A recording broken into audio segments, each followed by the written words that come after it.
Now think about this for a minute, look. If you can have an opinion, can God have an opinion?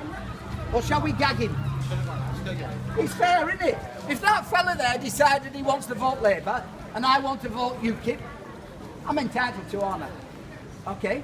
And if he wants to have an opinion on something, he can have it. And so can I. And so can you. Now, if God has an opinion and he says, God does not believe in atheists, but I'm quite sure they exist, aren't you? That's true, isn't it? Because I meet them every day. So if you say, I'm an atheist, so that obliterates God, it gets rid of him, the logic falls down. Now, the big question is, folks, has he ever turned up? And the answer is he has. Even Jesus' enemies, this is his enemies. If you get your enemies to say something about you like this, he said, we know who you are, Jesus, Son of the Most High God. And you have come before our time to persecute us. That was the wicked spirit world said that to him. Pontius Pilate, who tried him, said this, I find no fault with this innocent man. You see, ladies and gentlemen, when Jesus came into the world, he could do... Why did he come so early? Why didn't he come today? Well, that's a good question. What do you think? I don't know.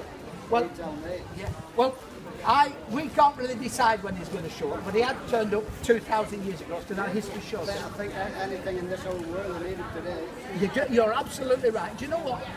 Vinny's my name. What's your name? My name's Terry. Gary? Terry. Terry, you're absolutely right. But you know, there's a second coming of Jesus, don't you? Well, I've never heard so, yeah. Yeah. Now, what I'm saying to you is that you're right, Terry. The second coming is going to be the end of the world. That's it. That's right. But the thing is, Terry, my problem is this. In my life... Like you are talking about the most holiest being in the universe, maybe a million universes. Why would he come to destroy us? No, he's not coming to destroy us. He said he's come to seek and to save that which is lost.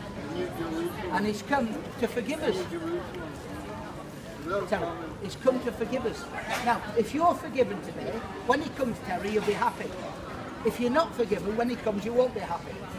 I'm really looking forward to him coming, because I don't want this world to carry on in making a mess of itself. And you know when the bomb went off in Manchester, a guy in London called John, 52, took his life. Do you know why he took his life? Because he was in the 7/7 bomb, and he said, if that's it, if that's what we're getting back to again, no thanks. And it was a few years ago, 7/7, because people are saying it's horrible. Now, what I'm saying, Terry, is this. Just saying one of the groups that there will be wars within wars. I know all this. And it is. This party can pass. Yeah. But You Terry, can see it all now. let's say Jesus came at midnight tonight. Let's just say that way. And you were in bed. They were walking down the street. Well, you could be anywhere. The same thing would happen live. What happened when he did walk down the street? They said, no, you're not. Yeah. You're not. But on this second coming, it says every eye will see him, every knee will bow, and every tongue will confess that Jesus is Lord. And what he's going to do, he's going to come and sort this world out. Because when Jamie Bulger was killed, that was terrible. And loads of people are getting away with it, aren't they? Look at Ian Brady, he dies the other week, not even telling us where the kids are. Wicked man. Did he mean for people just to ride a horse, grow their own food? No. You know. No, what he means, Terry, is this, that each one of us are responsible for how we've lived. So I'm responsible, but then we're all guilty. But here's the good news. Jesus died on a cross for Terry. I understand. And he died for Vinny. And he died for these people too. And our sins were laid on him. And the Son of God loved us and gave himself for us. Now, what he says is this. He says, would you like to be forgiven?